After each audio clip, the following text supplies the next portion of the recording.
Welcome to Authors Alcove for Fantasy Writers. This is episode 27 of the Story Savvy series, where Rebecca, our developmental editor with Heartbound Editing, is helping me self edit my good story into a great one.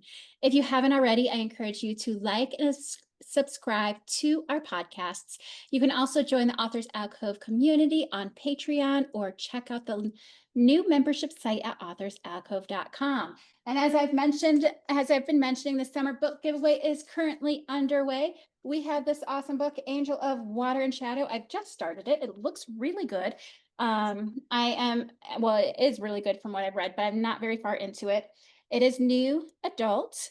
And then, of course, I have to plug Rebecca's book because it is also on the summer book giveaway, A Heart of Flame, and it is phenomenal. Even if you do not go to my book giveaway, go to Amazon or wherever and purchase it. It is a good book.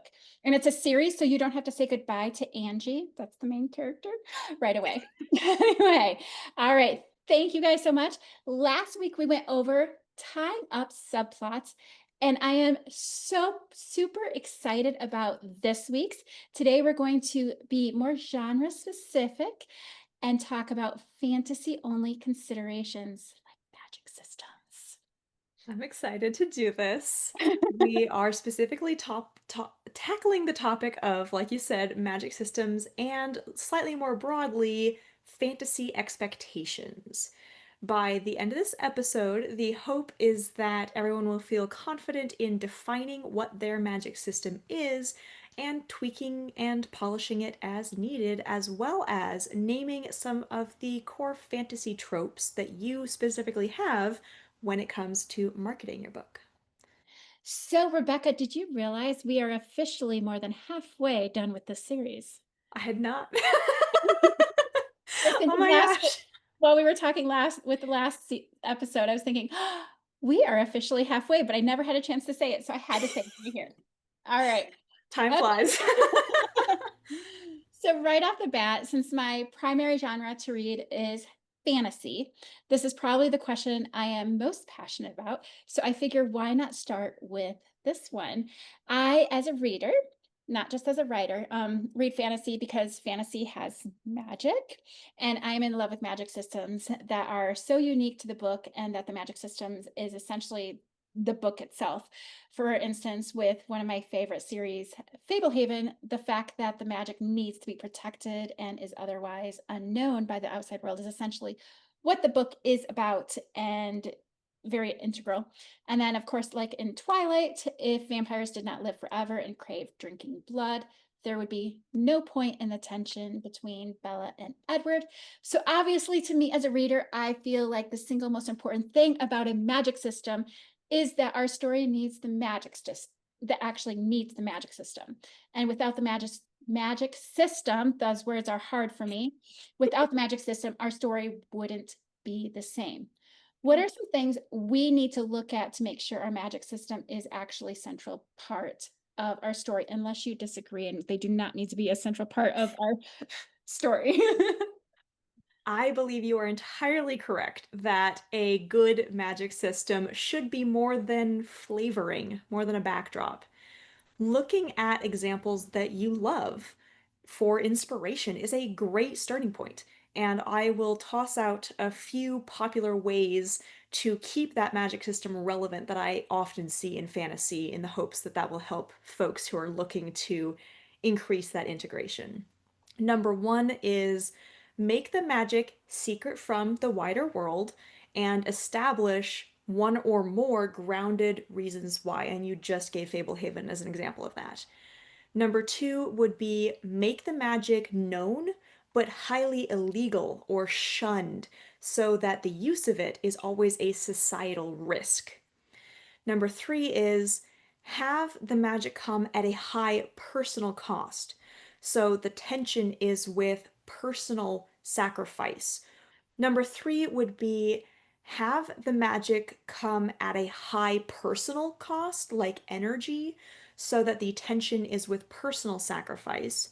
Or have the magic come at a high external cost, so that the tension is with resource hoarding or a resource scarcity. And then number four would be have the protagonist's worldview be deeply at odds with the existence of magic as it starts coming into their life. So the tension then is from that extreme cognitive dissonance and the total reshaping of their lives and their beliefs and their worldview and the discomfort and struggles that come with that. This is far from an exhaustive list. There are so many other ways that you can do this, and combinations of any of these, all of these, can absolutely be used as well. I feel like we could do a whole episode just on those parts alone. Probably, yeah. So beyond those points, where should we start when looking at our magic system, especially in our editing process? All right, so first, define for yourself if you have a soft magic system or a hard magic system. You can absolutely Google this and find tons of explanations. My very brief one here is a soft magic system is one where the magic just sort of is, without any really hard rules or systems or formulas or the like. Nothing is ever really, really tangibly explained. And then on the other side of that, you have a hard magic system where the exact universally applicable formulas and spells and potions and rules and sigils are established in detail through the story about exactly how and why magic works and how to use it. So, defining this difference is important because it gives you a starting point.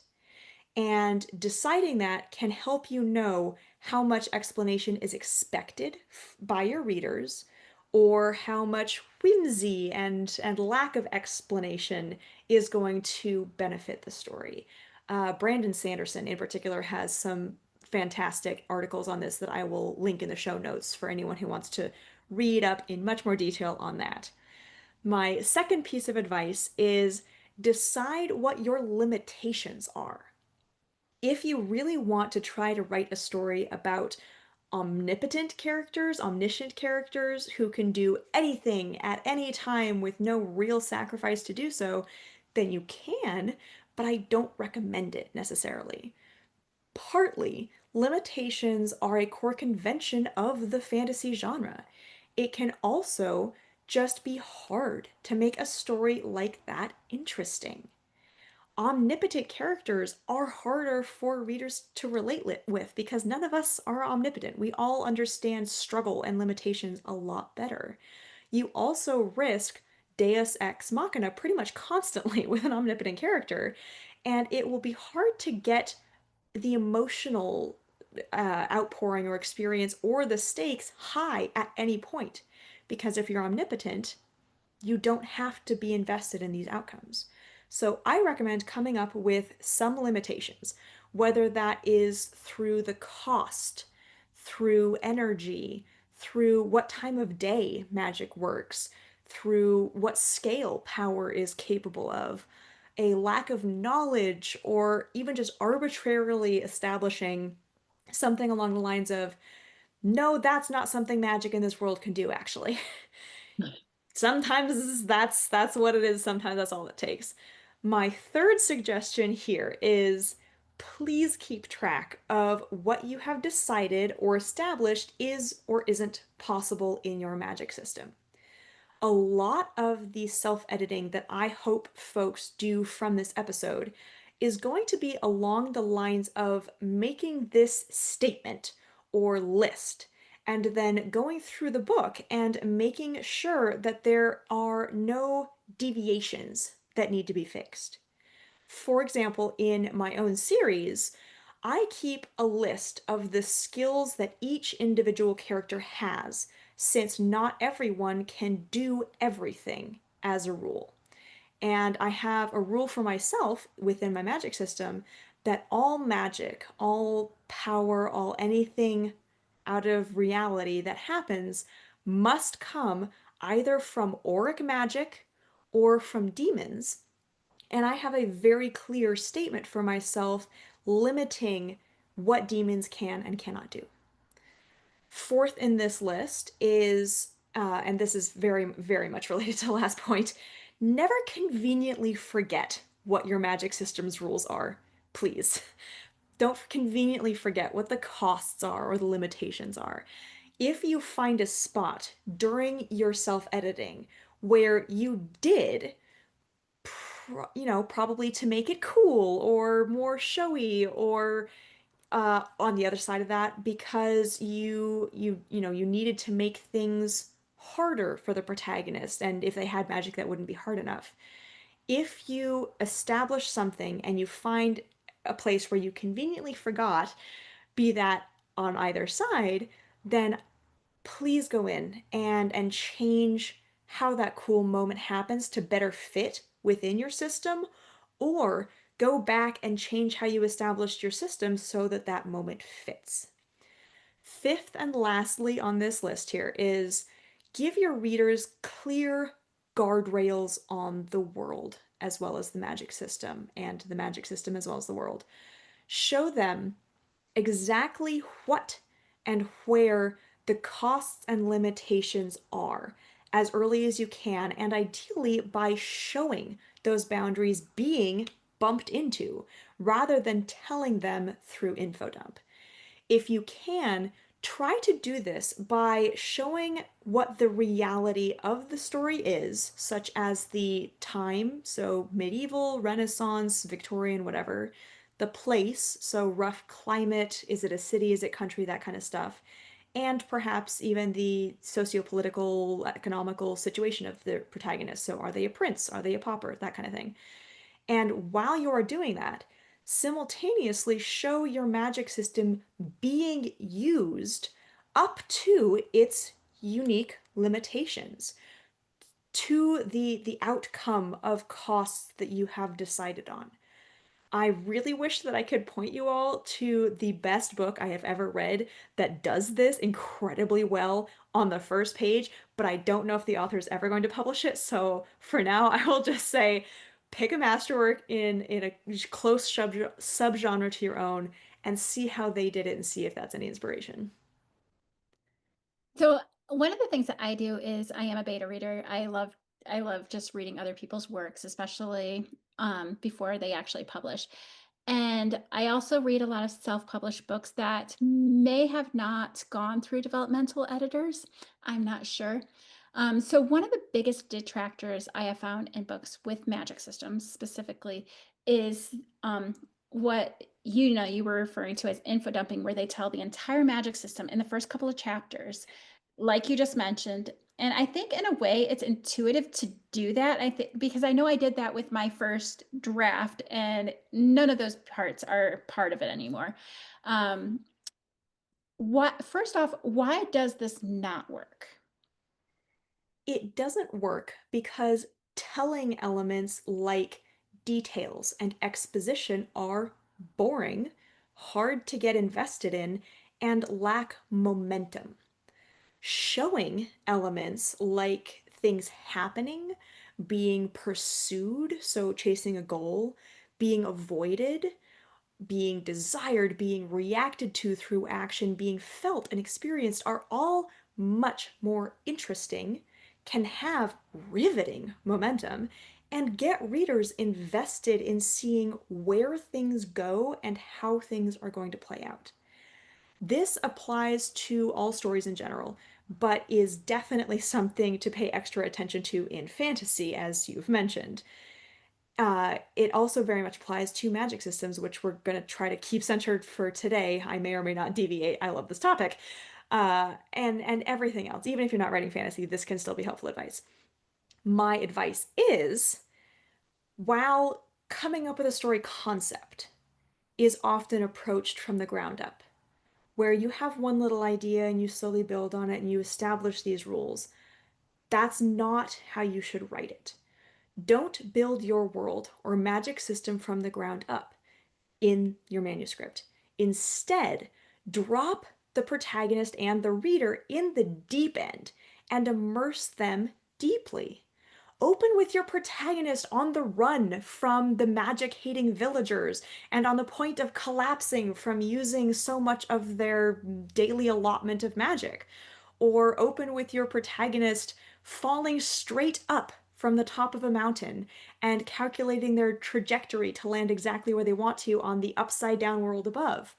Or open with your protagonist, counting their meager coins outside the potion supply shop, feeling intense, deep, meaningful emotions that they can't afford the ingredients to make the magical cure to save their dying parent. Any option like that, where the magic system is being used and the costs of using it are being felt, and an immediate long term or short term goal is inherent in the motivation in that moment, and these are all in play, these moments are going to do so much better for your story and your readers than trying to info dump your magic system, your fantasy world, anything else, or trying to build it up one layer at a time. So, if we're not going to info dump, how much and when do we need to explain about our magic system so we don't bore our reader, but also that they understand our magic system? Again, show whenever you can. And I'll repeat my favorite piece of advice on that, which is explaining something just in time. So, in the exact moment where it becomes vitally relevant, is much less likely to feel like info dump than is providing information just in case the reader needs to know it a chapter later, towards the end of the book, whatever the case is, because that's almost always going to come across as info dump. In short, I suggest shifting your mindset entirely away from the question that you just asked, away from wondering how to explain your magic system. Instead, think about it as how can you demonstrate your magic system, demonstrate over explain every single time. And to be clear, you should do this as early as possible, but what is as early as possible is going to be different depending on the individual book. For example, the three showing examples that I mentioned a minute ago all assume that the protagonist is an established, experienced, at least to some extent, magic user when the story starts. But if you are instead writing a book where the protagonist is introduced to magic for the first time in the course of the story, then that earliest possible chance to demonstrate might be a few chapters in or more. But the first time real magic is told to the protagonist should also ideally be the same moment that magic, real magic, is shown to them, and ideally with emphasis on the latter over the former. Lastly, on this point, if you feel you still need to do more to help the reader understand your magic system without boring them, use some of these tools, find your own, but these are the ones that I recommend. First, have the protagonist try something outside the rules. Have them fail because that's outside of the limitations of your magic system, and then have them test to see exactly where those boundaries are through experimentation. Second suggestion is have the protagonist ask a more knowledgeable secondary character about a boundary, ideally with an emotional investment in play in whatever that answer is, and have that answer be as succinct as you can. Third suggestion, and the last one here, is have the protagonist wish, however briefly, that something was possible, but they know it isn't within the limitations of your magic system. Just be warned that with this last one, it can come across as foreshadowing or seeding, as we've talked about in previous episodes, for them to eventually discover that they were wrong and that this is a false statement. So just be aware of that with that last suggestion. So I could seriously talk about magic systems all day. And in fact, one of the things that I most like about magic systems is when they're really well thought out and unique. For instance, some of my favorites books, A Heart of Flame and Unmasking the Curse, they happen to both have very similar magic systems that are the catalyst is actually trauma, which is something that I just thought was so fascinating. And of course, two of my favorite indie books happen to have that particular theme. So, what do you think makes a well thought out magic system that works? Everything in this episode so far is worth bearing in mind in answering that question, as well as that exact idea you just brought up of uniqueness and innovation. It's it's been a while since I explained how I recommend achieving those traits as an author in this series, so here's my iterative brainstorming exercise for folks again. First step, name what it is you are trying to brainstorm and grab a fresh sheet of paper or open a new tab, get something blank in front of you. Step two is just stream of consciousness every single idea that pops into your head on this topic, no matter how awful or cringy it is, just write it down and move on to the next one. Step three is if you write down one that you love, one of these ideas, iterations, whatever that you think is better than the rest, highlight it to come back to and keep going. Step four is when you have at least 10 ideas, or you run out of remotely new ideas. For me, that's usually around 20. That might be different for everyone. Stop, set it aside for just a moment, go get a glass of water, let your brain rest for 60 seconds. Step five is come back to your list and read through it. As you're doing that, highlight any favorites again. Step six is take those favorites and riff off of them. Try stating that better than the rest idea in 10 different ways with only slightly different wording. Step seven is take your favorite or favorites from that next level in and sleep on it and then apply it. For magic systems specifically, this exercise might look like in microcosm. My magic system is straight out of D&D and I want to make it more unique. So then you're going to do the exercise and your first three ideas might be mix and match abilities to the classes. Second idea is rename everything in my own vocabulary. And third idea is remove all specific names and shift everything into a softer magic system. All right, well, then you can decide, okay, well, my favorite is rename everything. So as I'm riffing off of that, I come up with the nested ideas of rename things the same but with slightly different wording and synonyms. Idea two might be rename everything in a second language that I happen to speak. Idea three might be rename everything in synonyms and then also translate them into medieval Latin. And that last one might be your favorite, so you're going to go with that. Just hopefully that illustrates how this exercise might work.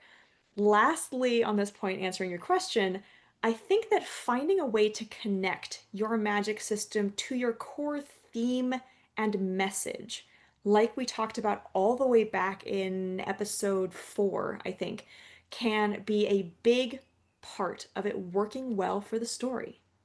For example, both of the books that you just mentioned have strong core themes of trauma and recovery from it. So integrating that with the magic system bolsters both sides of that connection. So, what is the number one thing that you see authors do when developing a magic system that doesn't actually work? I'm great at lists, but I'm really bad at picking favorites, so I've got three thoughts here. Number one is it's an issue when it creates overpowered problems because it lacks costs or limitations. That's pretty self-explanatory. Second biggest mistake that I see regularly is it is too closely a ripoff of some really well-known magic system from a TV show or a video game or a tabletop game or another book series. Please do try to make it more unique and more yours. And then third here is it gets conveniently remembered or forgotten when the author wants to do something showy or make the protagonist suffer without working to make the situation exceed their magical ability to cope or function with it if they were remembering. Those are the three biggest that I can come up with. So, what are some red flags that let us know if our magic system is flawed or inconsistent? Number one, you have to mention exceptions. either to the reader directly or through a character's dialogue to excuse a specific event or a specific use of magic.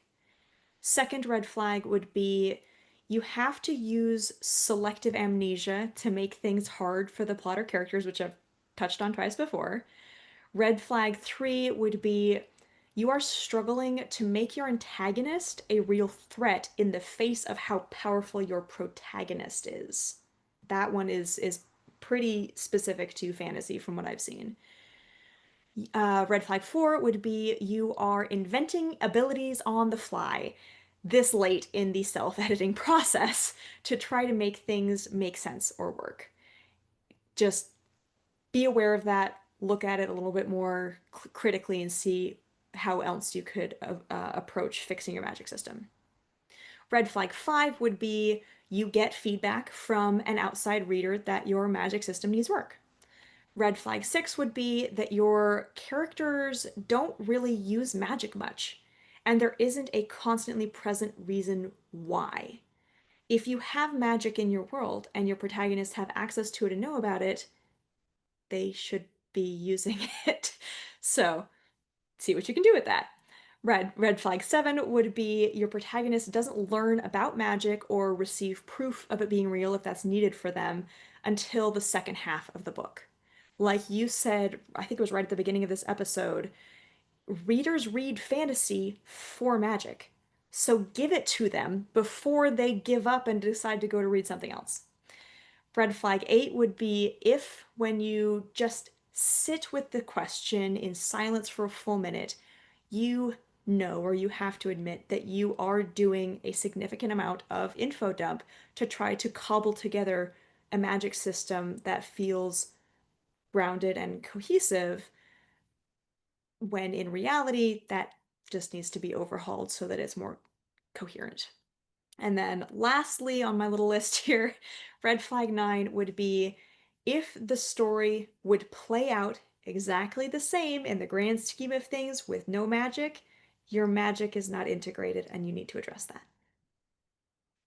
So, okay, first off, Rebecca's amazing. She literally put the pronunciation for me in this next thing. So do not congratulate me for actually being able to pronounce this. She literally put the pronunciation in my question for me. All right.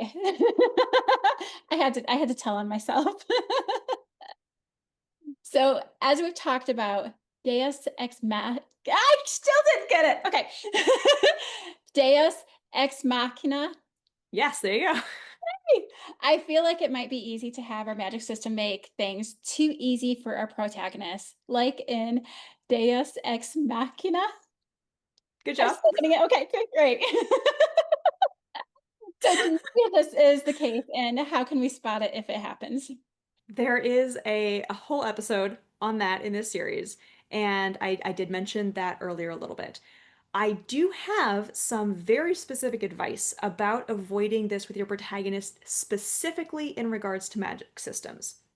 First, make them fail at whatever skill you are worried about being Deus Ex Machina at least twice before the climax.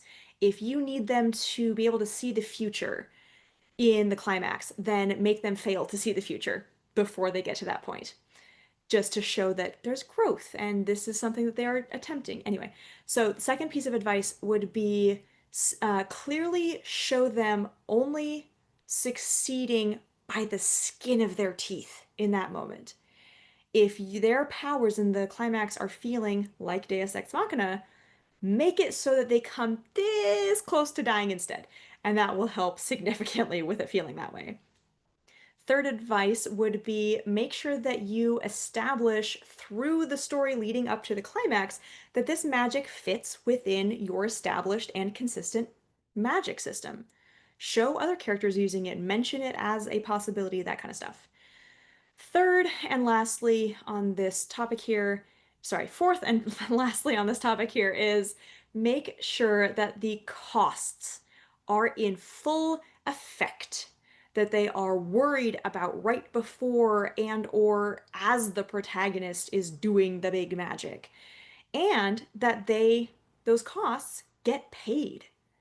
if anyone listening has read A Heart of Flame, you'll know that a big part of how I dealt with Angie's big power in the climax was that she really truly pays for it immediately after. There are big costs to that magic.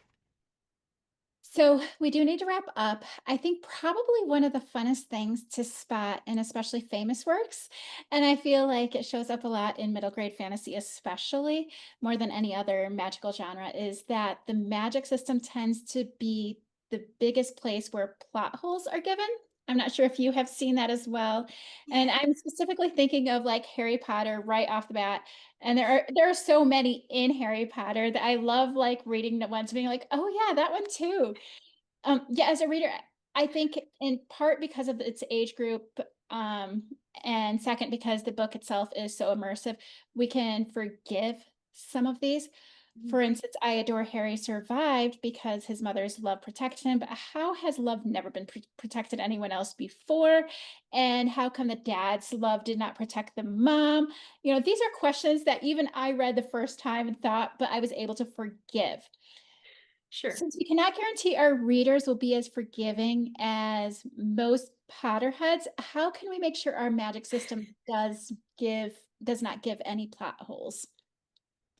Like I said in the plot holes and character inconsistencies episode, aiming for zero plot holes, especially in fantasy, can be a great way to never finish the book. However, aiming to catch as many as you reasonably can is a worthwhile goal. So I recommend revisiting episode 19 for this. And honestly, just doing multiple reads of your manuscript in the self-editing process and making sure that you get outside feedback of some kind from at least two people before publishing is going to go a long way towards that as well. Well, thank you so much. I really appreciate this one in particular was very exciting, and I'm actually kind of interested about the next one as well. So anyway, thank you very much. Thank you. And yeah, next week we are going to do the second of our two genre-specific episodes, focusing specifically on love stories and romance specifics. For now, and as always, I would like to thank everyone who follows along with this series.